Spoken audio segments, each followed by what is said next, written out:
I want you guys to know about a 6,000-year-old secret. 6,000 years, mankind has been trying to decipher this one little thing called the flower of life. Have you guys ever seen this before?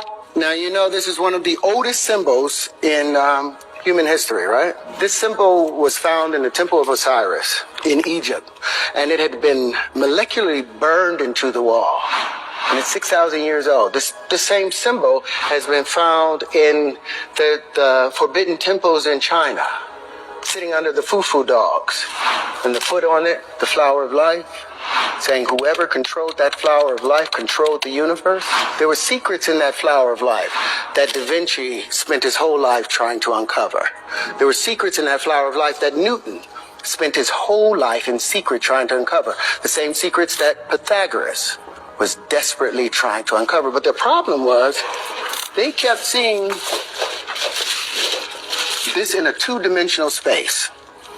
They couldn't get it out of this two-dimensional frame, and as a result, they got stuck in this plane, a flat plane. Now, what Da Vinci and all of them wanted to do, they were trying to find a way to bring this flower to life, because what is inside of it? Well, apparently, there were secrets inside of it. Shapes, they got the Merkaba and all of those other things out of it. But they were misled by something I think called a straight line. You guys believe in straight lines? You believe there's straight lines in the universe? Well, let me hit you with something. All energy in the universe is expressed in what? It's in motion. If something is still, there's no energy. Kinetic, right? All motion is expressed in what? You look at galaxies. Are they expressed in straight lines? Expressed in vortices. All vortices are expressed in what? Waves. All waves are curved. Show me a straight line in nature. You show me where the platonic solids come from. Where do they have their foundations in our universe? Are there any straight lines? If you look at anything, there are no straight lines. That's been the mistake. We've been looking at these straight lines, this Euclidean way of thinking, and missing the curvature of nature. So here we are, back with the curvature of nature. And you have all these little pieces. Now, this has always been an information system. So compare some of these points. Take a point here and say, well, what's the space in between all of these things? Now, they've said that all the in-between spaces, if this is the Earth and this is the moon right here, all this in-between space is filled with what? A void. There's nothing in the void. Well, I found that there is something in the void.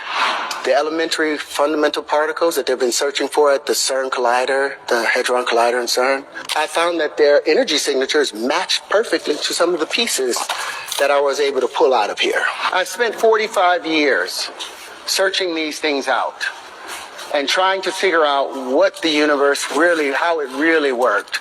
And we've come to find that the universe, they are abandoning the standard model, the ideas of black holes and dark matter, for an electric model of the universe. There's tons of paperwork of Da Vinci working on the flower of life and trying to unravel it. But every single existence, every single example, you see him making straight lines and trying to make these straight lines bend in, and therefore he was never able to open it up. Because all the universe is curved, all space is curved. And as a result, what I was doing in trying to find these straight lines, I abandoned the idea of the straight line. The shortest distance between 2 points is curved space, because you cannot force your way straight through space. Even electricity, as it moves from a southern plane to a northern plane, it always goes northeast in its direction. And magnetism, as it expands out, it goes southwesterly. And that's the spin. That's how you always know whether it's magnetism or electricity. It's the spin. Is it northeast or is it southwest? But in trying to define the spaces, it allowed me to see that all of these in between, what we have been dealing with is these petals. All of mankind have dealt with these petals, but it's these other shapes that we've ignored constantly. Well, those other shapes were the in-between spaces. They were the things that filled up the vacuum of space. And all these particles that I have, I think are the full proof of that. And it is also the full proof of the wave particle.